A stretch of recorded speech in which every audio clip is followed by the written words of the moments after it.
Sizni ham oshxonangizda tushlikdan keyin mana shunaqa bardak hosil bo'ladimi? Ba'zi videolarda mana bunday qilsangiz hamma idishlar o'zidan o'zi yuvilib qoladi.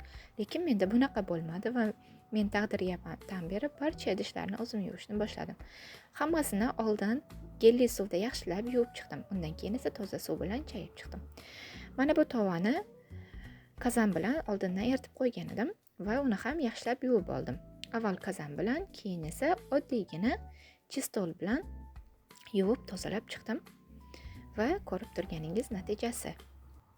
Navbat pilisoska keldi. Har bitta uyni yaxshilab tozalab chiqdim. Endi navbat pollarni artishga. Men pollar uchun ersag'ni mana shunday umumiy tozalash vositasini va mana bu limonli suvni ishlataman. Ular uyingizga juda ham shirin hid beradi.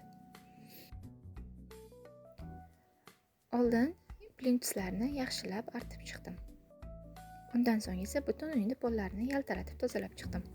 Men hamma yo'qni tozalab bo'lganimcha kir mashinadagi kir ham yuvilib, ilishga tayyor bo'lib turgan ekan. Hammasini birma-bir olib, rangini rangiga moslab ilib chiqdim. Alhamdulillah, hamma yoq toza bo'ldi. Toza uyda albatta baraka bo'ladi. Albatta tozalikdan keyin o'zingiz ham ko'nglingiz yorishadi. Men Yandex Marketda o'z shaxsiy do'konimni yuritaman. Barcha ishlarimni qilib bo'lganimdan keyin Yandex Marketdagi ba'zi bir ishlarimni qilib oldim. Bizda kech bo'ldi va o'g'lim va qizimni olib, uyimizni hovlisida joylashgan fontanga aylanishga tushdik. Rahmat.